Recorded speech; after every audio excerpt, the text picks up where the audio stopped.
Good afternoon, everybody. Good afternoon. Hi. Hey. Hello. Been a minute.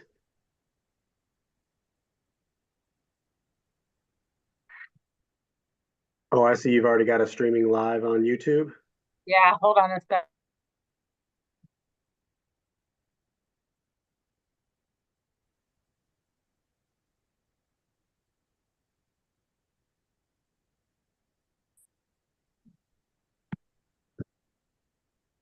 I like those glasses, Mrs. Atwell. Howdy. Like yours too, Steve. Thank you.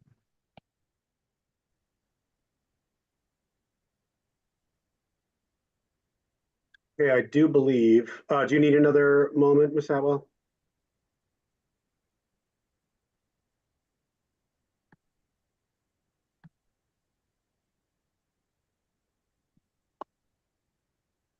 All right, I'm good. I just live streamed it, and so then I was hearing because there's the delay, and I was like, I got to figure out how to mute it so I don't have to hear it.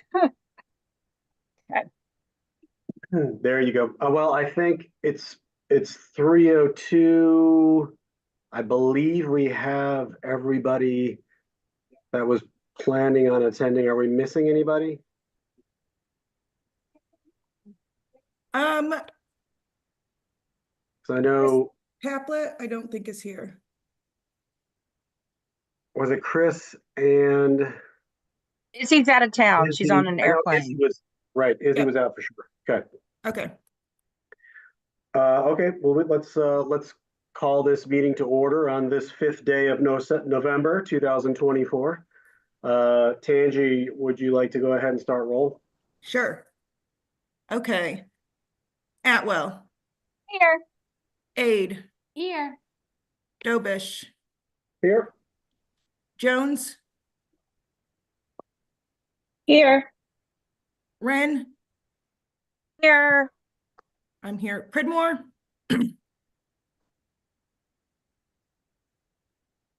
Pridmore's here.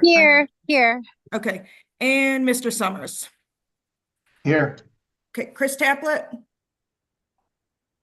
absent. Isabel York.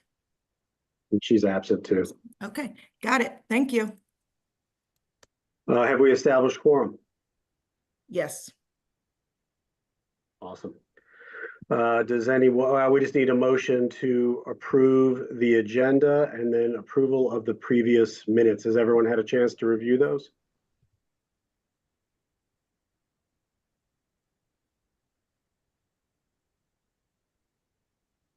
Yep.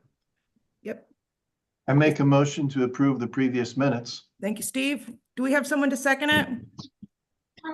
I'll second. Thank you.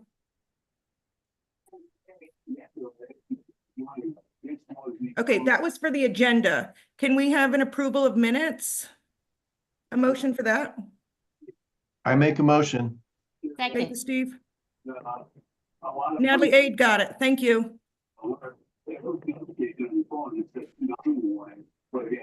Okay. All right, Mr. Dobish, on to the safety grant vote. Sure. So just to refresh everybody's memory, although I think based on the email thread, everyone should be well aware, we moved the decision on what to spend that safety grant, those safety grant dollars on specifically to a committee, which was basically made up of the GO team. We reached out to the PTO for their input. We reviewed what our options were. Got confirmation from the company that would provide the ballistic film to the existing glass, and got basically a text confirmation that our windows were satisfactory and would not require additional investment. So the plan then was today to vote on how we want to spend those safety grant dollars. Does everybody feel like they're prepared to make a vote right now? Yes. Let's do it a different way. Who's not prepared to vote? Yes. So everybody's Ready? prepared. Okay. I don't know if we need a motion. Does someone want to make a motion to vote? I don't know that we need one because it's our next agenda item, but do we want to just go ahead and vote? Yes, so- I think we have to have a motion and then a second, and then we vote. Okay, I'll make a motion. Thank you. Second. I'll second it. Can I second it? Yep, got it. Thank you. Okay. So, and then just to make Tangi's life a little bit easy, I think everybody is going to vote for the ballistic film. Is anyone not voting for the ballistic film?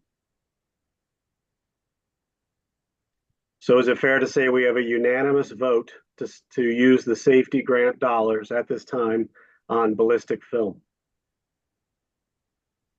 Yes, Cool. perfect. Thank you.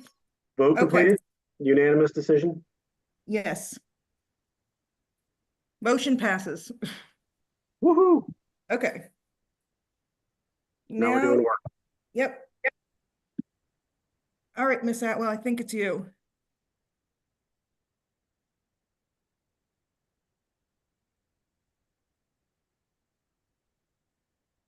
And you're muted, Allison. Tangi, you've got to pull up the slideshow. Okay, let me share.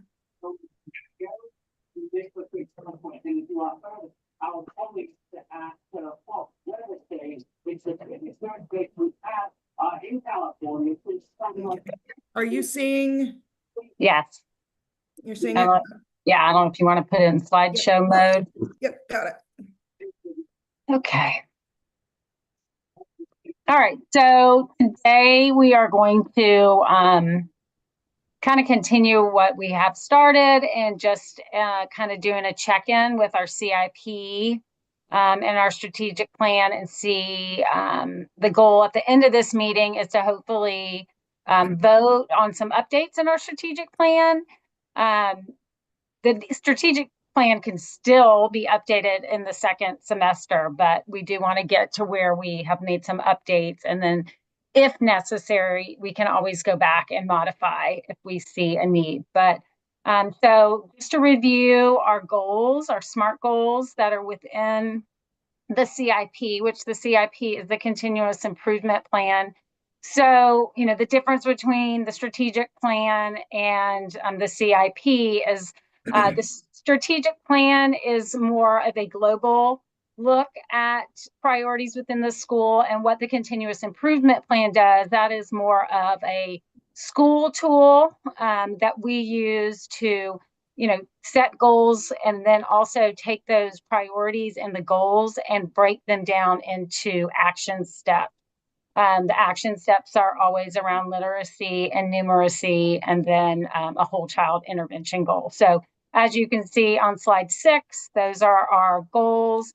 The goals are always written to have a 5% increase on our milestone scores. So from last spring, we want to move this spring from 78% proficiency and above to 83% proficiency and above in literacy. In math, we want to go from 76% to 81%. And then because we are no longer using the BASC, we had changed our whole child goal from the goal that was there previously around BASC, and we have changed it to an attendance goal. I mean, we have really great attendance at Jackson, 90.3 last year, but it, you know, there was a period of time where we were getting a little nervous that we wouldn't meet that 90% mark. So we have a goal around that to hopefully this year have 92.3% of our students present 90% of the school year. So if we want to go to the next slide, these are, this is the CIP action plans.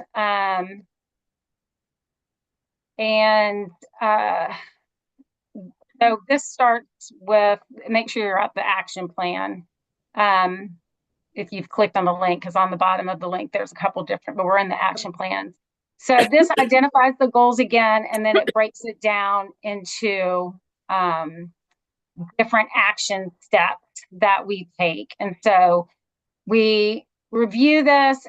This is kind of a fluid document. So as we go through the school year. If we as a team feel like there's something that we wrote in it that we want to change or modify or enhance, we can constantly make adjustments to it. And sometimes there's something in the plan that we wrote that we need to change because we aren't doing that, or we can't do that, like especially because the CIP originally had a goal that was written totally around the BASC. I had to change all of that in the action steps. So you can see the action steps that we have.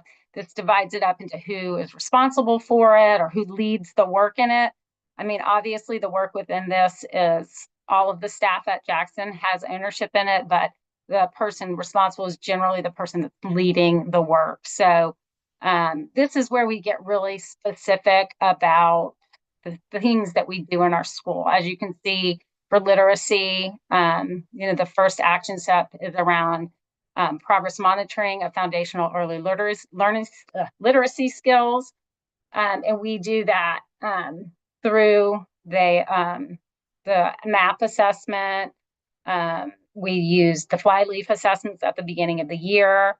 We use the MAP reading fluency assessment. We also use, which I need to add these in here, we used at the beginning of the year, the Gestel-Ellis test to test our K-3 students to see where they were in their foundational early literacy skills. The next action step was continuing to build capacity as it relates to foundational skills. We've been able to do that with our new Readers Are Leaders coach, who comes to us from the speech school and is, she's got her first level. She's working on her second level in Morton Gillingham. So she's been able to provide professional learning community engagement with our teachers during grade level planning, and continue to build their capacity and knowledge of how to implement the science of reading. We have individual data meetings with our MTSL and our MTSS, the CELT, the Readers Are Leaders coach, and also Dr. Green, who's our instructional coach, to help monitor our data and our growth. We're in the process right now of taking the MAP assessment, and we're seeing so far really good results in literacy. So that's encouraging. Implement small group reteach and extensions within the ELL block. So that has been something that Ms. Knuckles has been very involved with helping to not just help the teachers understand what they should do, but also really looking at the kids and helping to create their groups and having conversations with our teachers about the students and their progress and being able to help them move students groups and have those deeper conversations so that we are meeting kids where they are and then moving them and pushing them to where we want them to go. And then, of course, we've spent quite a bit of money on progress learning, and we use that in ELA 45 minutes per week for students who have some room to grow in both reading and math. Okay. And then let me go. Let me go to the math one, sorry. Okay, so math, we have a similar kind of plan, but just with math. Dr. Green tends to lead the math side of the instruction with the teachers. So she helps them develop reteach plans after the assessments. She does a data protocol with them after tests. She also helps them prior to giving assessments and prior to teaching a unit, go through the assessment and what the kids need to know to make sure that within the instruction, the standards and the goals are being met so that kids are having success. And then we are using the progress learning with math, as I said before, and then implement small group reteach and extensions. So this is more of the small group sessions that happen within the classroom and that our support teachers like Miss Mitchell and Miss Cab and Miss Sprinkle can create opportunities in their when they're with their students to either reteach or extend students. So Ms. Cab and Ms. Mitchell are early intervention teachers, so they see students in reading and math who may need extra support.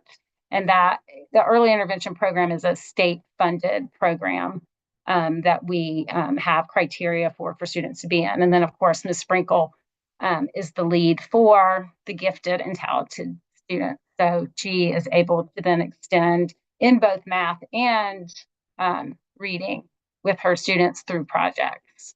Ms. Sprinkle, you want to add anything to that?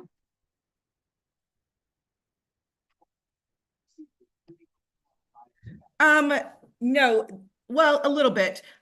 We've actually while pulling the kids this year, been working on a lot of logic and critical thinking skills too, which I think they're going to be able to apply back into the classroom. And taking time to actually show them what critical thinking and logical thinking look like. Excellent. I think that, so with this check-in with our CIP, I feel like we're on target for our goals and we're on target for doing the work for our goals. And like I said, with the reading, we are already seeing with the MAP scores, the growth that we wanted to see. I know Ms. Knuckles was going through the data today and she was really excited, and she was reaching out to going into teachers' rooms after she looked at their data to celebrate them, because she was really excited to see that growth, because in literacy, she's really been, spearheading that this year, and it's been amazing. And I think she was excited to see the growth that the kids made, and she was definitely excited to celebrate that with the teachers and give them the praise that they deserve for the hard work with that. I feel like with our continuous improvement plan, I feel like we're on target. I do think that once we have all of the MAP data, we're going to be able to revisit this with my leadership team to see what else we need to do to enhance it. Especially, I think probably in math, we need to kind of look a little deeper. We've been talking about the use of manipulatives and creating, more equity in our math classes by making sure that we are offering different types of resources for kids so that they are able to obtain the skills that they need. So that's a conversation that the coaches have begun with the teachers, and we were kind of last week, we're talking about, not last week, this week, yesterday at our meetings, we're talking about that. So Sorry, Alta, what do you mean by manipulatives? I'm not familiar with that. Like base 10 blocks, counters. If you're teaching money, you have, actual play money. So things that kids can touch. Okay. Because not all kids can, sometimes I feel like what Dr. Green and I were talking about, we see the use of the Ladybug, which is the, what's that called? It's like a document projector. And which is great. It's an awesome tool, but a lot of kids need more than just the paper and pencil practice and the algorithm practice. They need to touch and feel and break apart things. So just making sure that we're utilizing those. I think, our former math program, Eureka, it was a great program. Teachers loved it, but it was very paper pencil heavy. And I think we just need to kind of get back to where we are also using those manipulatives that really give some students the ability to like touch and feel it, to understand it, and not just see it written, if that makes sense. Does that make sense to you, Natalie? Yes, and I love that. Love it. And we have lots of math manipulatives. It's, so we've got them. And so we're just going to make sure that within our professional learning communities that we do on Wednesdays with our teachers, just what the coaches will do, and Dr. Green will lead this work, is to, look at the unit and talk about what manipulatives can be used and how they are used. And so that, because sometimes I think if it's good for us to have those conversations because teachers might not realize that they have a resource that they have or understand how a manipulative can help this particular topic, even if it's not like listed in the teacher guide to use. So just beginning that, we're just making it more these goals that we're setting for kids more attainable. Wonderful. And then my next question is, a finance person are the teachers aware they have money in their teaching allowance to purchase things like that? Or is that? Oh, no, we have them. We We don't have have to. everything. Do we yeah. need more? Are we good? Are No, we set? we have tons of them. So it's Okay. taking what we have and making sure that we're Utilized. using them. And like I said, sometimes it's just we do have a new resource that we began last year in Visions, and it did come with some manipulatives, but we have even more. And so making sure that our teachers have access to those and that we are talking about how they can be best used. Okay. All right. So any other questions? Okay. So on the next slide is the strategic plan from last spring. This is the strategic plan that was in place for last spring, except for the top, the goals, I think, are already, well, two of the goals. No, those are the goals from last spring. So this is last year's. What slide are you on, Allison? I'm on 9. Okay, I just want to make sure I'm in the right spot. So this is last year's strategic plan. We looked at that previously when we met. And if you go to the next slide, Tangi, slide 10, these were the things that we discussed within the meeting. So we talked about priority updates around gifted and high achieving students. We talked about subgroups and helping economically disadvantaged and minority students and parents gain access and understanding to things like gradebooks, school websites. We also talked about being mindful of the time of school events and offering additional opportunities so that all families are able to have opportunity to be engaged. And then I think there was a CIP consideration, more proactive concerning attendance by having classroom teachers make phone calls or messages when students are out. So those were the updates. The CIP, like that is the one we talked about that for a bit about that. So that's really more of a CIP consideration than a strategic plan. So any questions or anything additional? I know, Lauren, you had also emailed about something, and I saw your email. Yeah, it was more just around like highlighting those neurodivergent learners and like the subgroups that are getting accommodations. Right. So Lauren had suggested to me that we add some things. So let's go to the next slide and we'll see where we can fit those in. This slide, so this is, and you can click on this plan, that might be helpful for those of you to really see it, because I know it's hard to see on Zoom. But so from the suggestions, I have already gone in and made some updates to the strategic plan. I have all of our updated goals in there. The SMART goals that come from the CIP are all at the top. And then what is highlighted in yellow are things that I added based on the conversation and the suggestion from the previous meeting. So has everybody had an opportunity to look at that?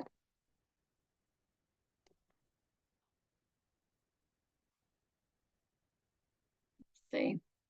All right, so I'm just going to go through this. Please stop me if you want me to add anything. Lauren, if you'll do me a favor, because you emailed me those, and I am on a singular screen, so I can't see what you emailed me and look at this. So as I go through this, just when you think it's appropriate to add one of your suggestions, if you'll just chime in. So Okay. the first area is academic excellence for all. So within this, I haven't added anything new. So these are, the first two are improved student proficiency and growth in literacy with attention to underperforming subgroup students. That's the first two bullet points, and the first one's for literacy, the next one's for math. And then maintain our dual signature program certifications in IB and STEM. Lauren, was there a strategic priority that you wanted to add under Yeah, this? so the one that I was saying, enhancing the implementation of accommodation and learning resources across all subgroups. Okay, so we have to be careful when we say all subgroups because not all students get accommodations and Got all it. subgroups get So accommodations. maybe, The students with disabilities, 504s and ELs are the kind of Okay. the two buckets that get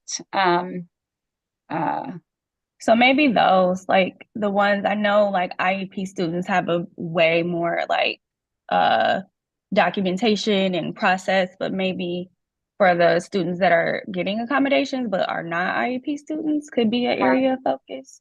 I'm not sure if that makes sense.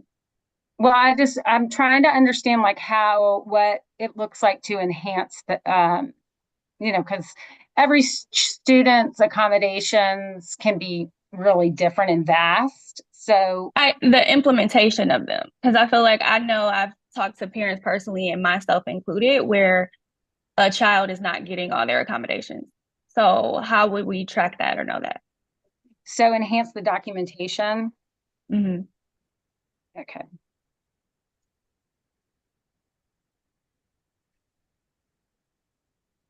Okay, so enhance the documentation of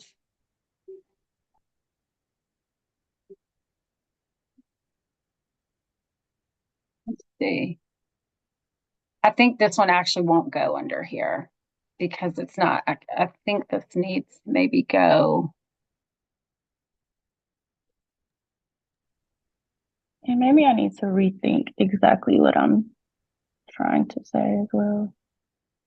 Yeah, when I'm kind of thinking about this, Yeah, when you think about 504s, they're for such different reasons. In many cases, I don't know, this kind of seems like it would be hard to track, honestly. But so maybe what the strategy was, Tangi, was identify and refine performance tracking for all students receiving accommodations and interventions. Maybe that needs to be the priority. Identifying and refining for maybe the priority should be implementing 504s. I want to make sure I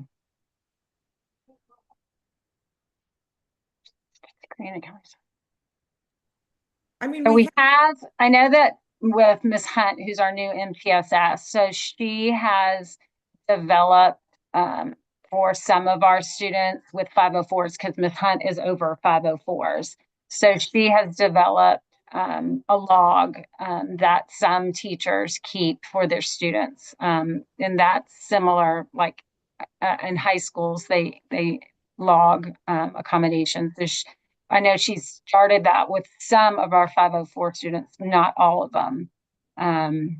Because some kids' 504s are, like Tangi was saying, kids have them for all different reasons, and not all 504s come with, academic accommodations.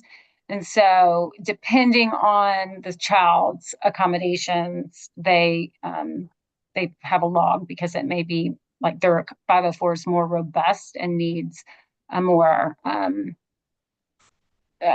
guess it's more so along the lines of how are we making sure students are actually getting their accommodations, and how are parents aware of like if there are discrepancies within that? right. I think, Well, can I speak for a second? yes, go right ahead. As a former classroom teacher up until this year, Ms. Jones, at the beginning of the year, we met with the MTSS and they give us basically, an envelope or a folder, and it's a copy of every kid's 504 that's in our class for that current school year. And we sit down and we read through it together and we talk about it. And throughout the year, we have to follow up with the MTSS. And I think,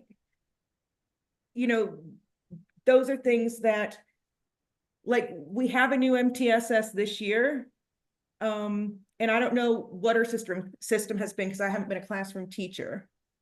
But those were things that I know we were doing previously.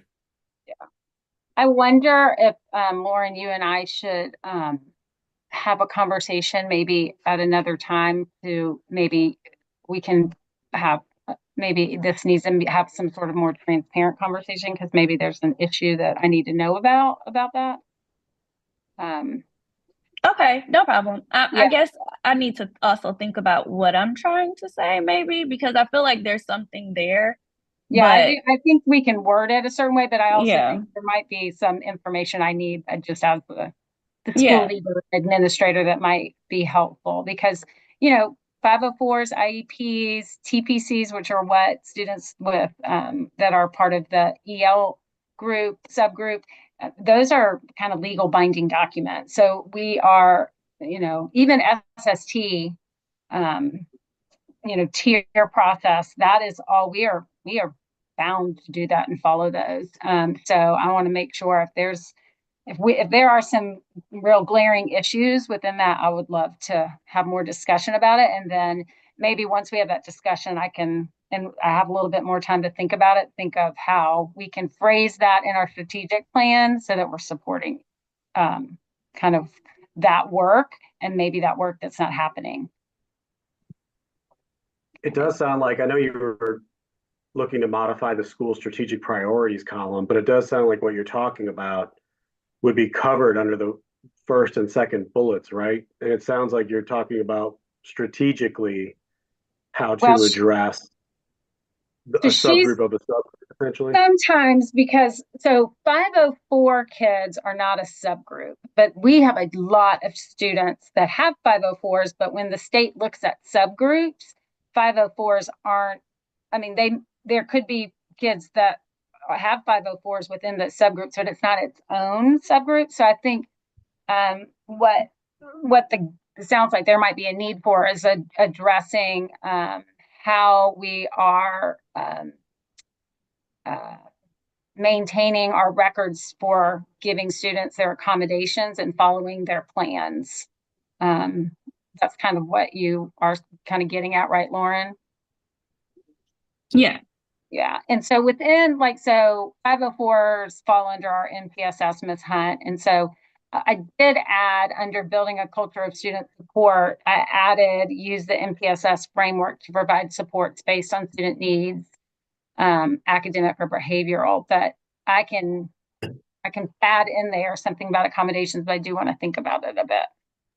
Yeah, it will. I think it does take a lot of thought because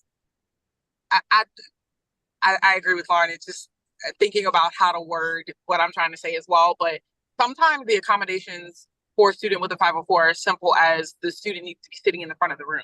Right.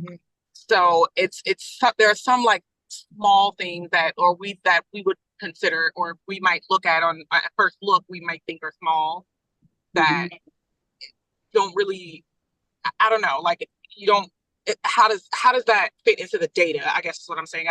Is it necessary to fit it into the overall data as long as a family knows that their child is receiving the accommodations?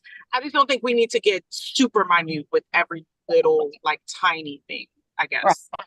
And I guess that's why I think, I think it could be something that we need to it could be something actually to put an action item in the CIP and talk further with the staff that manages all of our students with accommodations, whether it's SWD or 504 or EL. Okay, so I did add that about the MTSS framework.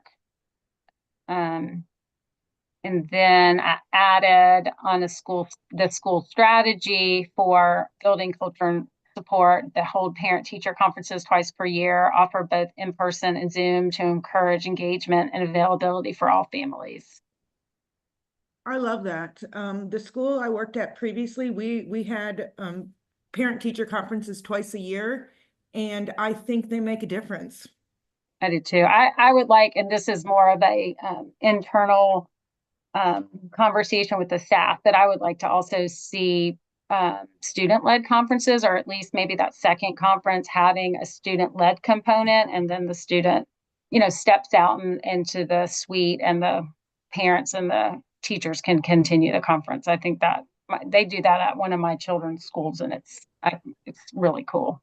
I agree with that, Ms. Atwell. I was going to suggest the same. I don't know how feasible it is for us, but I've also worked at a school where if a child had more than one teacher, so I guess this would only apply, of course, to like 4th and 5th grade, that it was both teachers and the parent and the student, and the student led it. Or if it was there, it might also include Miss Sprinkle, if Miss Sprinkle is, you know what I mean?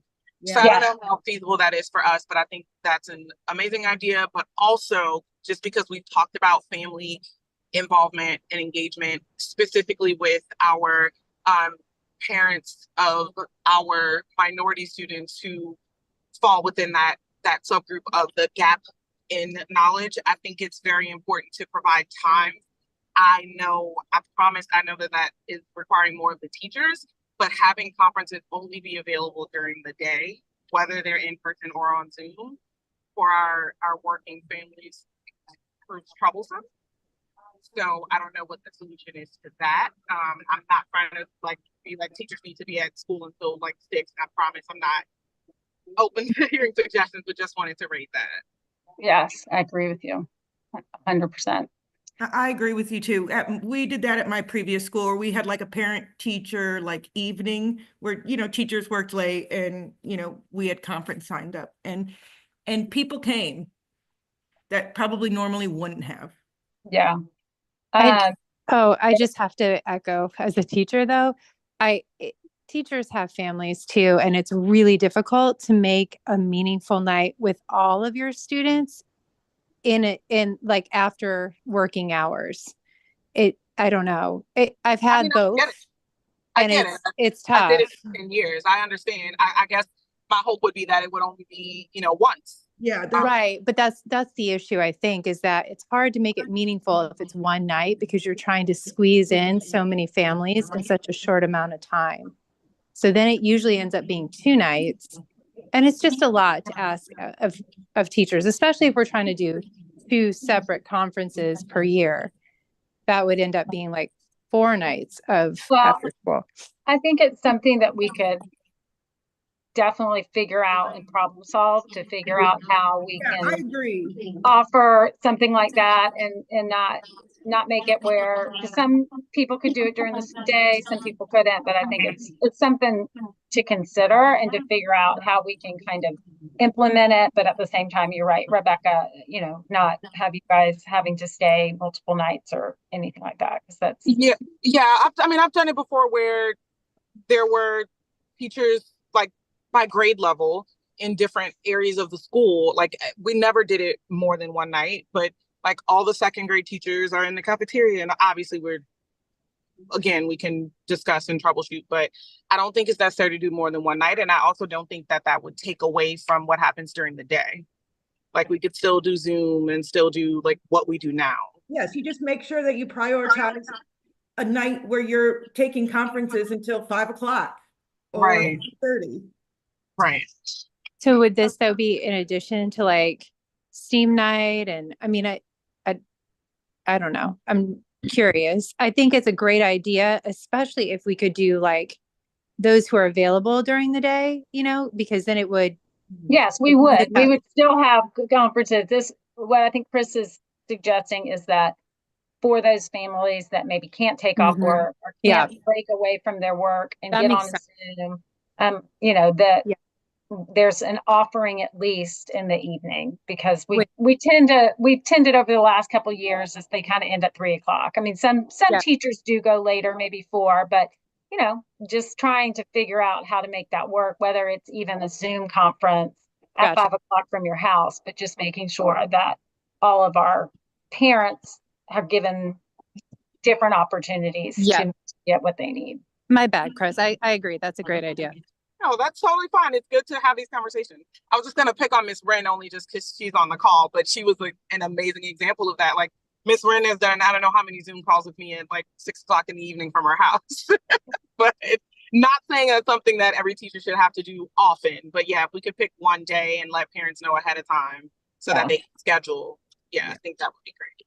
I think that's To a say great for idea. the 3 teachers we've had, everyone has always bent over backwards to say, if you cannot make these times via Zoom, we will make something work. I've never, I mean, the teachers have over communicated that in our 3 classes. So It's good to hear. Thank you, they've done a both great of job. you. Good job, Riley. Okay, let me get back to the plan. Okay, so, all right, so next, equipping and empowering leaders and staff. Build teacher capacity with the ability to meet the diverse social and academic needs of students. I put that in because we did have that conversation, and we've had a conversation within our staff and within our PLCs that, you know, we are having a more diverse group of students come into our school, and their needs are different. I think overall, when we look at kids, they're different than they were when I first started in 1998, and we have to figure out, and it doesn't matter what subgroup they come from, they are all coming with very different needs than they had, you know, 10, 15 years ago. And so building the capacity of our teachers on how we meet that. You know, I bought, I don't know if I've shared with some of you, I bought the book, The Anxious Generation. I bought several copies of it. Some of you may be reading that book, I've read it, but that is an interesting, I've given it out. Some people are reading it. We're not doing an official book study, but when I think of the diverse social and academic needs of our students, that book talks a lot about just how much kids have changed in the last, you know, 10, 15 years since 2008. I kind of I think 2010 is when the change happened. So 14 years. So just figuring out how we can, what we need to do as educators to change our practice to meet the kids' needs. So I added that. And then added also to create opportunities and PLCs for teachers to participate in culture responsive teaching and inclusivity in the classroom. Sorry, what does that mean? Culturally responsive teaching? Like responsive to the different, the diverse groups that you might have in your classroom and the diverse backgrounds, because not all students are coming from the same types of households. So being responsive to how every child presents differently based on the environment that they're in at home. Does that make sense? It does. It seems, from my perspective, it seems like a lot to ask of a teacher, but it just depends on I guess, the scope of it. Certainly, obviously, understanding the different subgroups, but I think if you're going to try to get into cultural nuance, that seems like an awful lot to put on a teacher. I Depends what we mean by culture, though. I mean, I think there's many different types of cultures, so we can subgroups create cultures, but then even, you know, that is also talking, when they talk about culturally responsive, they're also talking about like socioeconomic differences and how that it can impact a student, and it impacts the experiences that they're coming in with. So every child comes in with a background, and, you know, some of our kids have been to Europe a couple times, and some of them, you know, haven't even been to Florida. So, you know, knowing our kids and having that knowledge that they don't all come from the same background, and how knowing that helps you to be more reflective when you're teaching. So that's kind of what that means. It's not like these teachers have to have all this knowledge about every culture. Is just knowing that there is a whole nother world outside of the school that these children are coming from, and that world is what they bring to us, so that they don't all have the same background knowledge and the same experiences, and they have, you know, a different way things work at home. And understanding that with kids helps you to, you know, connect with them and respond to them. Yeah. Can I follow up? Can I follow up on that, Ms. Atwell? So what is, just forgive me, this is silly. What is a PLC? In Professional, PLCs? professional learning community. So those are like when we meet as grade levels, we might meet in grade level. That's one PLC. Okay. We also sometimes after school meet as a whole staff in a professional learning community. So it's like when we would do professional development or have conversations around different topics. So what would it mean to create an opportunity in a PLC? What would a So what we typical have opportunity done, be? yeah, what we've done before is we've had people present to our staff a few years ago. I think Rebecca and Rayleigh and Tangi, I think you were here as well. We had a group come from New York and just talk about, you know, kids' differences and how different kids come with different experiences and they do different activities so that you know, I'm kind of drawing a blank, but you know, Can I yeah, tell go you? ahead, I Tangi. just, oh, Like in some houses, you know, they, you know, you're dumb. Like they might say that in a loving, endearing way. And in other houses, it's, you know, you're in trouble if you say that to your brother or sister, you know, because every household is different. How we interpret things, we have to like take a moment to talk to the kid and instead of just like fussing at them and saying, don't say that, understand why they're saying that, you know, because in their house, it might be endearing, you know, that's how they communicate in their house. I also want to, if I can just jump in, sorry, with 3 Black girls at Jackson, um, culturally responsive teaching is extremely important to me, and I do want to make clear that we have received it, which is why we're there, or else we wouldn't be there. But it's things like not correcting one of my girls if they say ain't, because culturally, they're, can y'all hear me?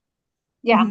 Yeah, because culturally, we use ain't regularly, but also still teaching in your schoolwork, in your written work, this is what is expected, but not correcting them when they're just casually speaking to their teacher or casually speaking to their classmates. It's things like that. It's like not making them think that something is wrong with who they are or the way that they speak, while also still teaching what the expectation is academically. Also things like making sure there are books and novels in the classroom with main characters who look like our students. And that doesn't just, of course, apply to my 3 little Black girls, but to any other culture. And that those stories aren't just about them being Black or being Latinx or being whatever.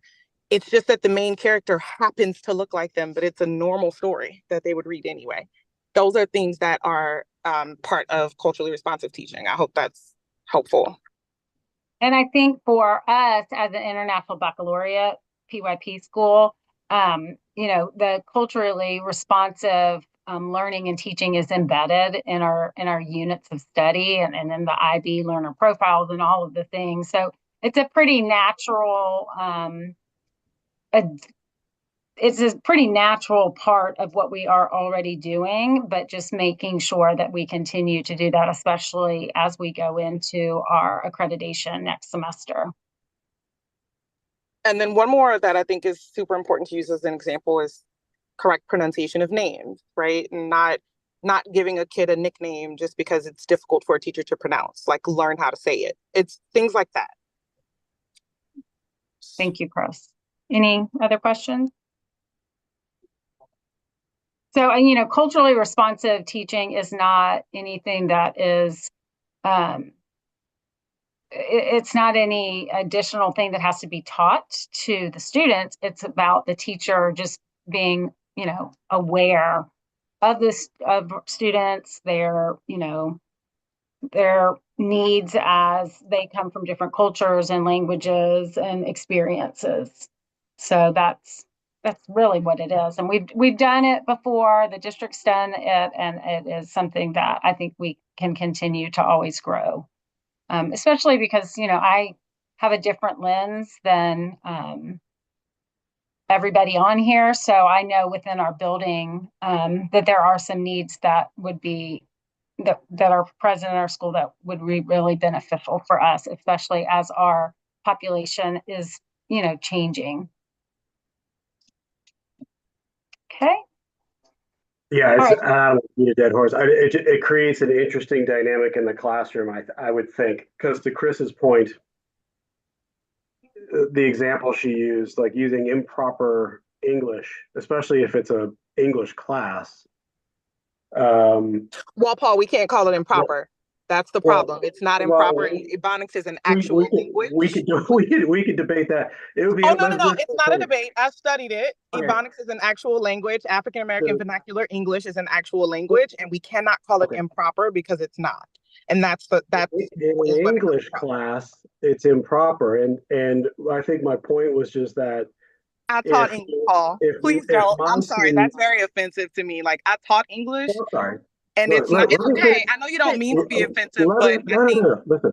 I know Let you me don't mean to be offensive. I'm just saying, let's not call it improper, and let's not say, oh, in an English class it is, because there's classic literature that utilizes forms of Ebonics that is studied in English class. So this is why culturally responsive teaching is important.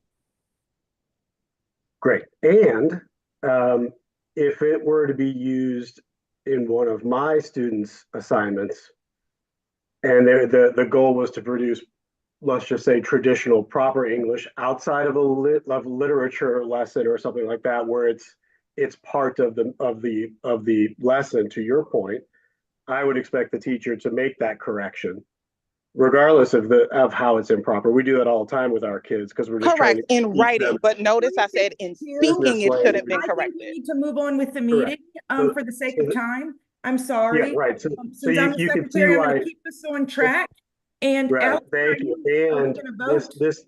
this demonstrates why I think it's tough to put that on the teachers, because you're asking No, them it's to not. If you make don't respect a student's culture, potentially that's the problem. And 30 all I said different was that it should have been decisions corrected in based on speaking. every student in the It can classroom, be which is you're a not very going to different overtalk thing. me again because you're proving the point, and that's the problem. Yes, It's I If I was okay could to just also correct it in interject really writing. quickly, if I could just interject really quickly. Yeah, because we're This not is- going to do that. We're not going to do that. If I can interject, so this actually was already in the strategic plan from last year. I just moved it up there, but it was actually in creating a system of school support, teachers participate in culturally responsive teaching and bias training. So it was already living in our plan. I just had moved it up here. I need to actually delete it from here. So it was already living in our strategic plan. But let's Thank you. I hope it continues to, because that's insane. So let's go ahead and move on to another school strategy within equipping and empowering leaders and staff, and that's to provide opportunities for teachers to participate in district-wide, statewide, and national opportunities for professional development. That could be for ESOL, reading, math, endorsement, seminars, conferences. So I just added that in there. We've had this year, Mr. White went to the big music conference that happens every year. He's very excited to go to that. And the counselor recently went to the Georgia counseling conference that was down, I think, in Savannah. So just creating opportunities for that for our teachers. They don't always have to be out of state and big trips, but just making sure that there are opportunities for our teachers to grow professionally and to make sure that we have opportunities for that and let them know that there's opportunity for that. Okay. And then creating a system of school support. I didn't add anything to this priorities, but I did add to increase the number of teachers with certification for advanced learning, gifted, dyslexia, Orton Gillingham. So we have 2 cohorts of teachers going through the dyslexia endorsement right now. We have like 90% of our staff already gifted certified. So, and 3 are in the currently getting gifted certified, and we have 2 more that will start next year. And we will potentially have more new staff that will look to make sure that they are gifted certified.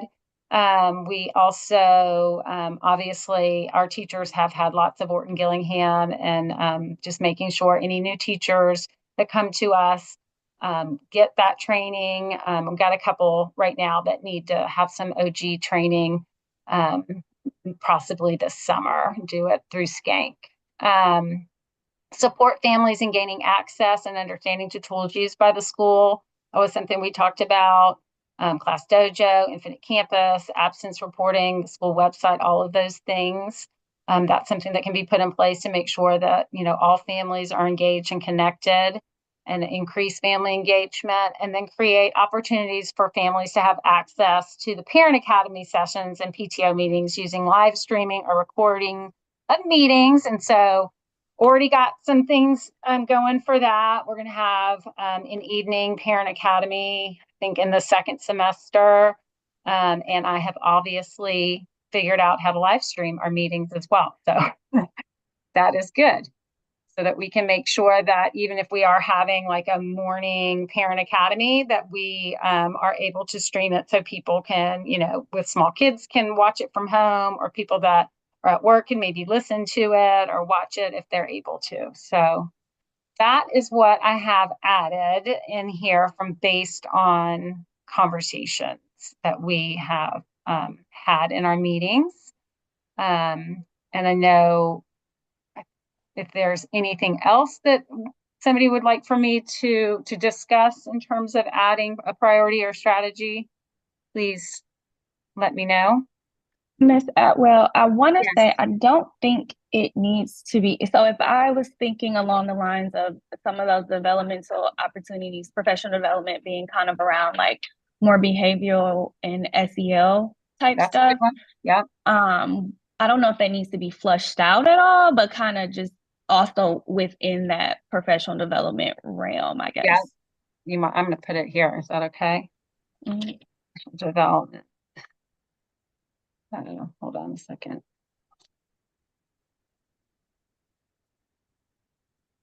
SEL behavior. Yeah, we do a lot of actually behind the scenes behavior training. But yes, right. We have a behavior training in the district that's required for special education, and it's called Mindset. So we have lots of staff that is trained in that, getting trained in that.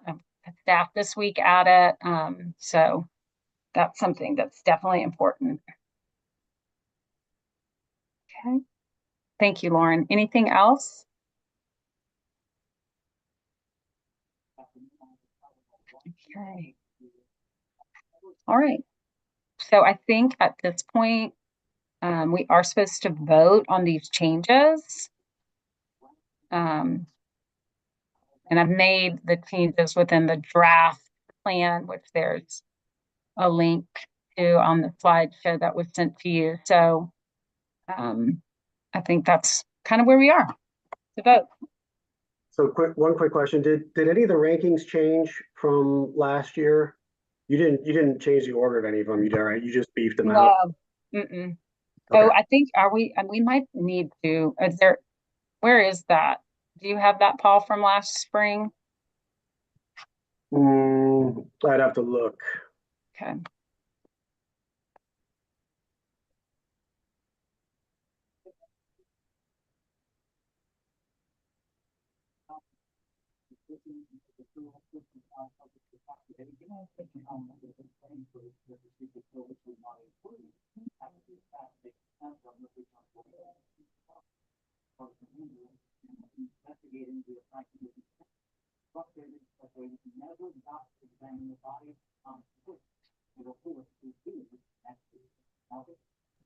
Someone can mute. They've got their radio on or TV on.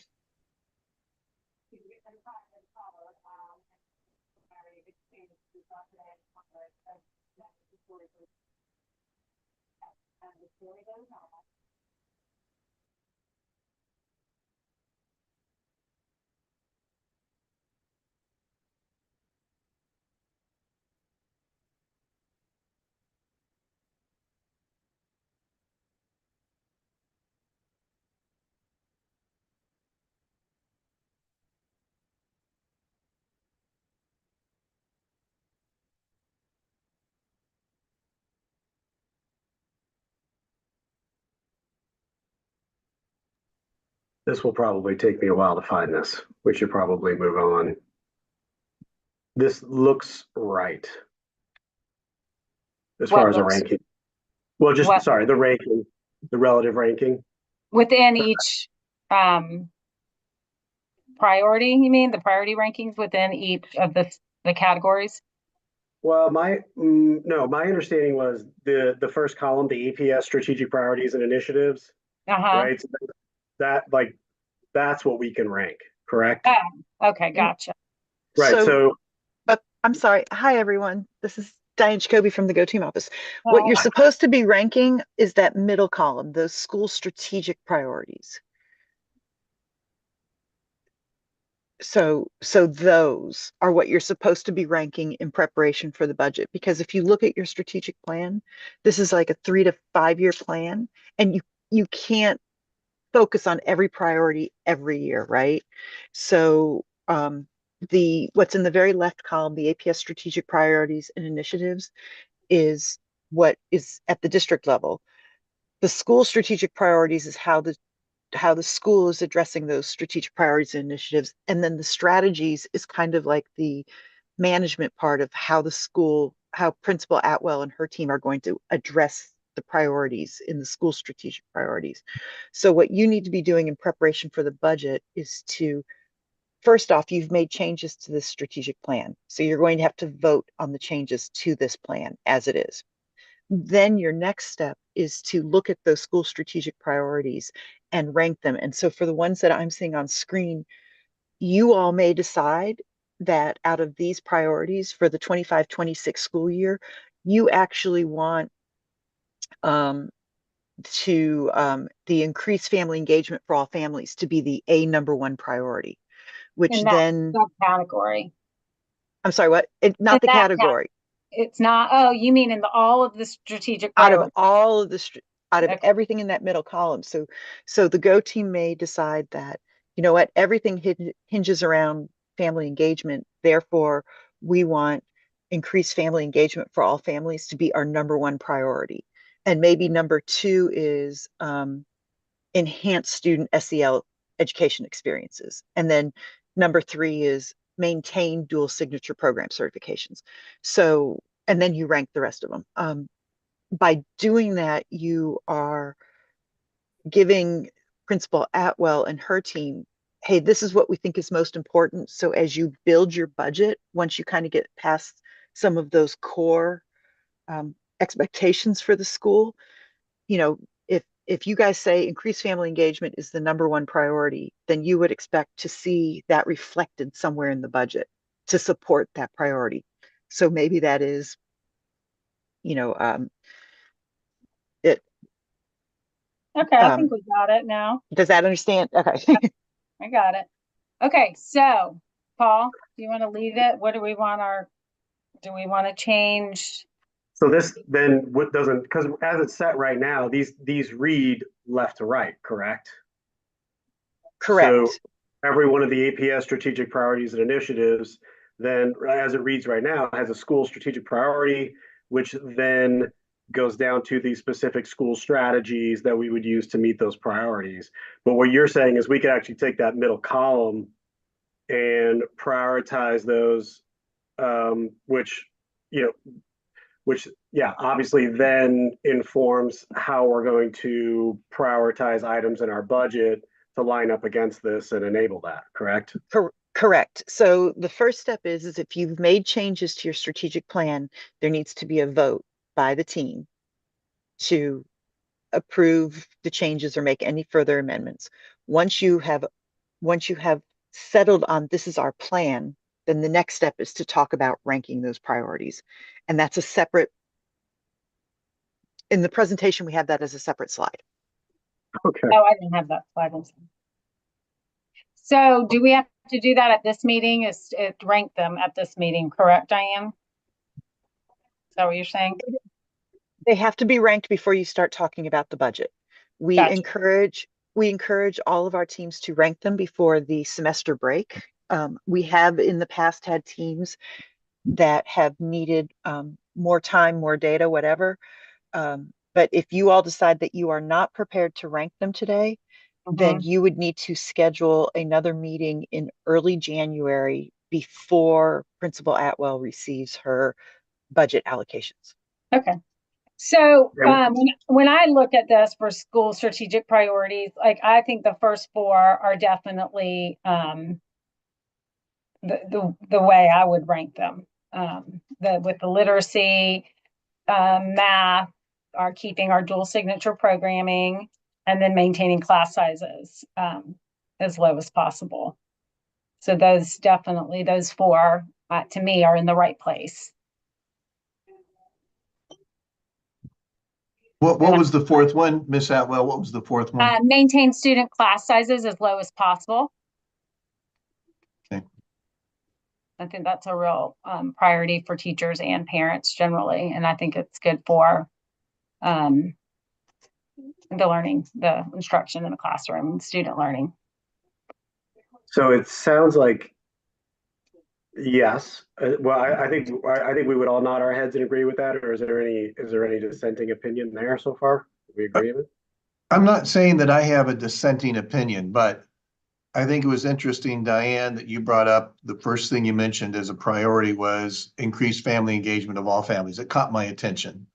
Okay, so I was a teacher for over a decade and a professor. Family engagement to me is critical if you're going to achieve one and two of those. Personally, that if you want to improve proficiency and growth, you got to engage those families in my estimation. So I don't know if I'm ready to rank these. Maybe we can make it simple and do the number 1, 4, but I do think the increased family engagement of all families is really absolutely critical. We also have build teacher capacity under equipping, empowering, and creating a system of school support. So I'm not sure which, Miss Atwell, they're the same thing. Are you going to just take it off the number 3? Yeah, let's move that. Sorry. I think you can take out the one that's highlighted as it's already in creating a system of school support. But I think. But the engaged families, to me, that's critical in terms of attendance as well, which is also going to improve school performance.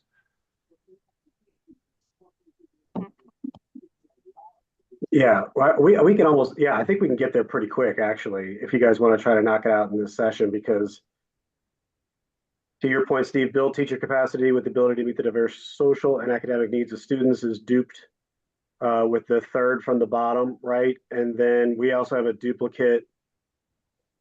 Don't we have a duplicate with maintain support for the dual certifications and IB and STEM? I think that's slightly different. I think they did that intentionally.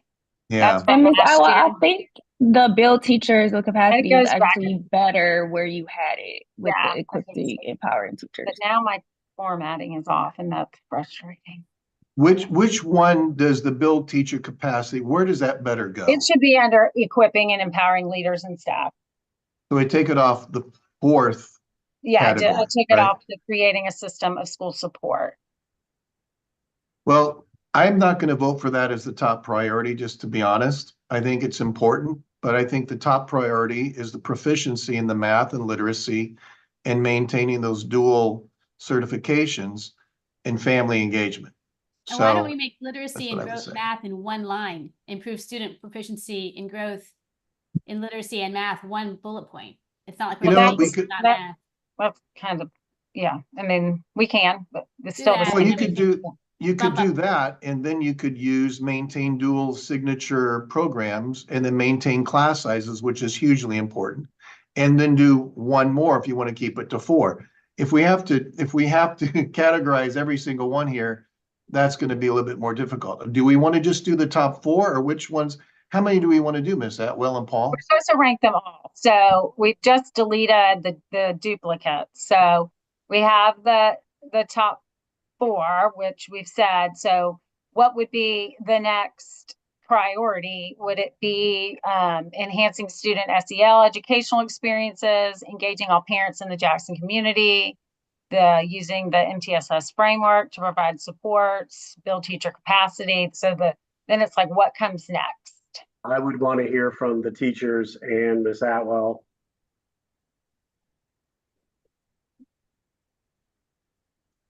Also, when you're talking about the diverse and social and academic needs of a student, that's also referring to their learning style and all that as well, right? That builds in when you're talking about differentiating lesson plans as well, correct?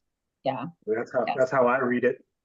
Okay, so I feel like that is one of the most important things, because if you're not teaching to all your students, then that is going to directly impact performance and MAP scores.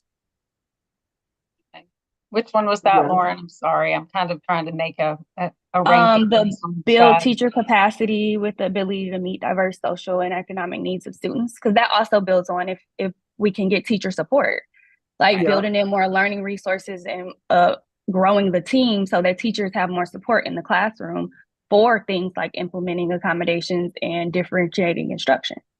To Lauren, me, this starts Can I sounding just- like- I agree with you, Lauren. I think it actually would be critical to achieving the increased proficiency. So I'm going to say I think that's a good idea. Is it more I of a would- strategy to achieve a priority within the top 4 there?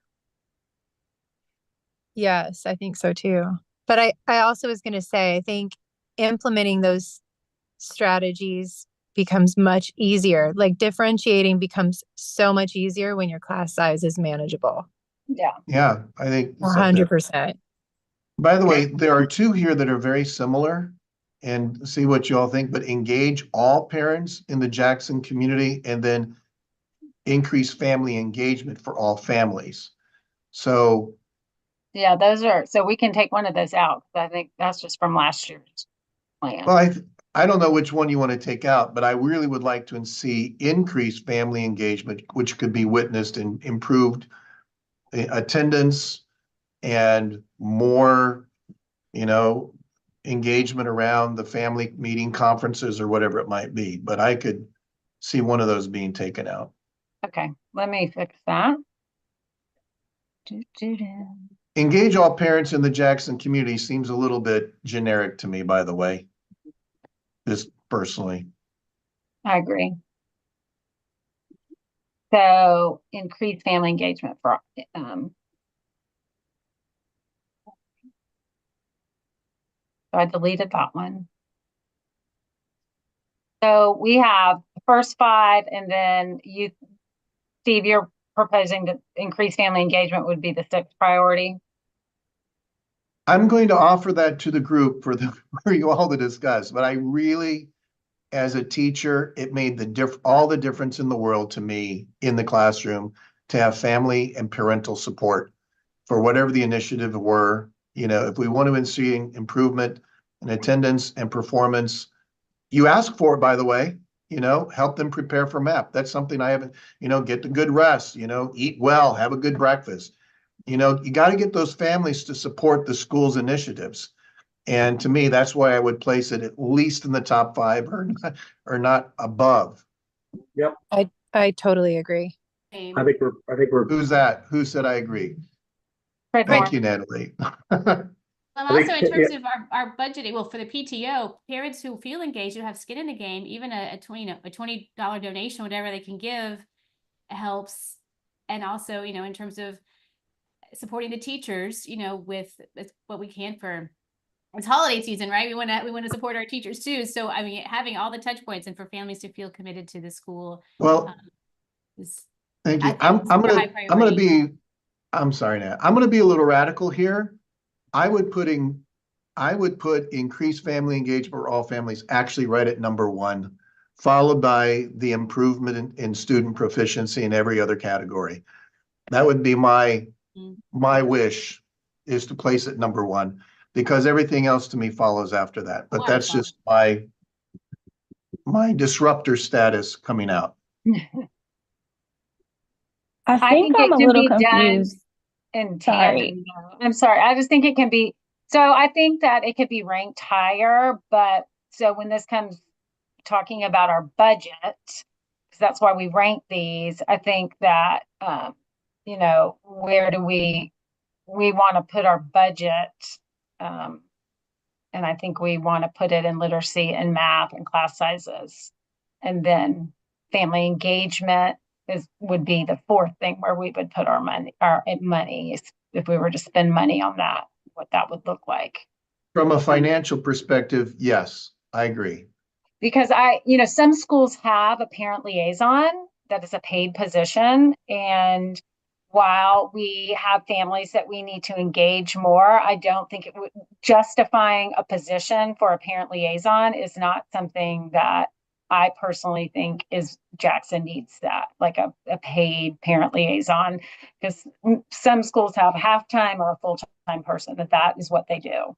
And I think with the staff we have, that we don't need that Our personally. PTO is so And- strong, Yeah. it would be redundant. I know. I was going to ask something really Yeah. quick. Am I missing something? Because I've been in the classroom and at Jackson this is my 23rd year at Jackson, and I've never had a problem with any parents not being engaged, ever.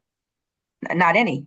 I mean, if they are, I call them and we get them engaged. And, sorry, Steve, but I'm like, I don't, I mean, I'm not saying I agree. I think Jackson is an amazing place because of the family engagement. But I personally, as a staff member, I don't see it as an issue. I think I that's don't why I'm think it's saying, an like, issue. I it's not agree. I don't think it's an clear, issue. but it's something to consider. I think it's just, that's why I was saying, like, I don't feel like we need to rank it at number one, because it isn't one of our glaring issues, but at the same time, we still can figure out ways to be more equitable and engage all of our families. Miss Atwell and Rhea, maybe I could clarify something. I'm not looking at, I think the family engagement here is phenomenal. The school I came to from previous, phenomenal engagement. I'm not looking at it as a detrimental. I don't think it's something I'm looking at as something that's not being done well. I think we can prioritize the things we do well and maintain them in a top rating spot. Maybe we don't put all the money there. We don't need it here because there's a lot of engagement. But why not prioritize things that we're doing well and focus on those? That's the Strength Finder also mentality as well. The Strength Finder says, don't put all your energy to things you don't do well to try to bring those up. Do the things you're doing great and really focus on those. That's why I would say put it in the top 4. Not because we're doing poorly, and I would not say that, but I would say because we do it well.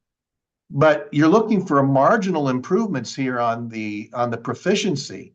That marginal improvement of 5% in each of those categories and 2% on attendance, that requires maybe a marginal improvement as well, or enhanced capacity of families to make a commitment to that. And by the way, just a communication of this could be something that would be really valuable. Let the teachers know let the parents know what we're trying to accomplish. Anyway. So Steve, are you hitting more on school culture and not family engagement more so, but like the just top of my head, Lauren, I think it's both. School culture is family engagement, but it is also, what was the other thing you said? It's also tactical. So the school culture, let's go with what we have doing really well. Let's make it a priority, but then tactically, let's do some strategies that build upon that, whatever we're doing, and maybe find a few more things.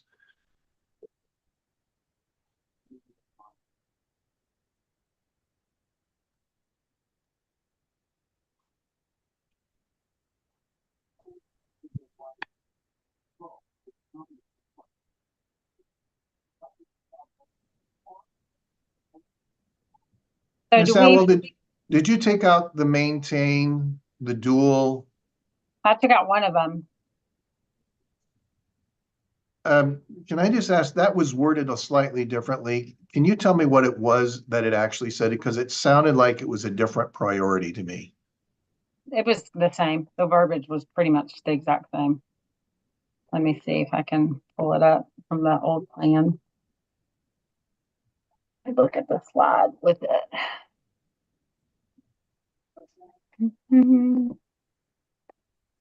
So it said maintain dual signature program certifications in IB and STEM. And then it said maintain support for the dual certifications in IB and STEM. What was the second one? What was the second one? Maintain support. So we could actually just add support if you want to, and maintain and support dual signature programs. Verification. Yeah. I'm just gonna add that word. Sorry, I'm like also trying to rank these on a different slide. While we're editing, can we lowercase math in the second bullet point? It's not a proper noun. I know, I noticed that too. I know, Natalie. it's It's a- like, no worries. This one, anal retention. Don't ask a my math teacher that question. You know it's capitalized. of course. In all caps, Steve, always, and all with exclamation points. But I was a literacy, and I'm taking it on the shin here because literacy is not capitalized. All right. Okay. But I'll give it to you. Sorry. Okay, so are we going to vote then on these? Well, let me, hold on. We gotta finish, because I've got a little bit of a hang up with how low now we've prioritized extend opportunities for outstanding staff to stay at WTJ. I don't think we finished, have we? No. but We I don't think have the that's- rankings yet, right? It's not on the screen yet, correct? I'm about to put it up. Just Okay. 1 second. Good point. Good point, Paul. That one's a little low. I don't know if these are in order anyway. Okay. I just added an additional slide. If you are in, Yep. if you can see it, let me space it out a little bit differently. I think it's on one screen. Okay, is that on one screen? Yeah. Okay. All right, so do we want, tell me what, I have this Combine increase. the first and second, because you can't have math without English or literacy and literacy without math. It's sort of, I mean, I think it's the point of school. Otherwise, I would keep my kids home all day. So Hold on. okay, those need to be one bullet point, 1 and 2. And it opens a spot. Yeah, And by the way, Miss Atwell, how much does it cost? How much of a financial commitment is it to support the dual signature certifications? well, Is you that know, a major thing? so IB is very expensive. The district gives us the salaries for both of our STEM coach and our IB coach, IB coordinator. We pay the IB dues, and then we also pay for IB training, which is not cheap. So that's kind of where the cost comes from. And so depends on I think the dues for IB are like $10,000 a year. And then the training, it kind of just depends on like who needs training, but it's fairly expensive. Like I need to get the principal training for IB, and like all of it is somewhere else. None of it is being offered anytime soon in the state of Georgia. So, Cassie was asking me, the IB coordinator, about going, to like Tampa or somewhere. So then you have to pay for flights and you have to go down there. For the teacher training, it's easy, it's cheaper because they come to Cassie, which is which is not our IB coordinator, Casey. They come and they do training here in Atlanta. So that's easier for our teachers. Yeah. So by prioritizing this higher, is that going to make a difference in how in terms of how you allocate funds? Or So can I we think put that a little? So I think the reason to keep IB so with the district having $100 million shortfall, they are looking at signature programming, they are looking at facilities, they are looking at all these different things. So I think that's a good thing to keep in a top priority, is that we want to maintain that. So if it were to come up as a question of, a way to save money, we don't want that to be. So that would be something that we would want to really engage with the district with if they were talking about no longer funding helping to fund those programs for us. It's amazing. My property taxes have doubled in 10 years, and they had that big of a shortfall. That's Yeah. crazy. They doubled in the last 2 years. No, never mind. Miss Allison, Atwell, I'm sorry. Go ahead, Miss. Yeah. I was just going to ask, and this might not be in the right or maybe this is a good time. I don't know. Is there any way to combine as we have in the past, like where the IB and STEAM person is one adult that does both? No, and the thing is Riley, the district gives us the money for that. So For it both? doesn't come out of my general, like it's in my budget, but the district gives us that money for, because we didn't used to get it for the STEM coach, but now we do. Oh, okay. So it's okay. So That part is it put into my budget. okay. But So we're not missing something else when that job has been one job before. Do you see what I'm saying? And it was never supposed to be one person's job. Oh, okay. Okay, thanks. Miss Atwell, I know when we were looking at the data, we were talking about how GATE students and some of the students in those subgroups were not growing, right? So we were prioritizing that for student performance. Which one of these would actually highlight us being able to put funds in like GATE or learning resources? Would it be the build teacher capacity? So I think it's in yes, part of that. Okay. And then also, sorry, I got so many screens open. When you look at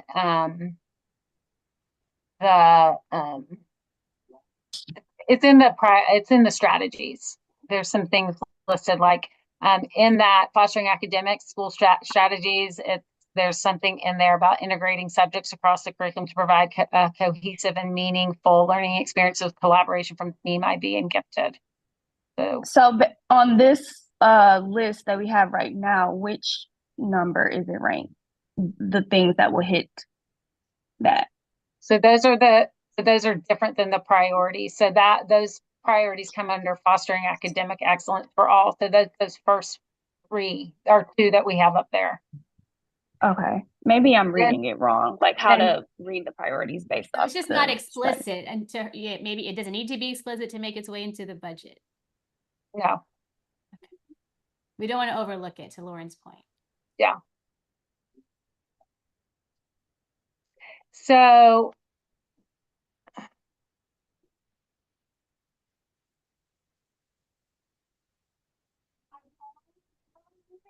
we could add a statement about that if it's, so to me, like gifted. So right now we have Miss Sprinkle, who is a 0.6 and not a 1.0.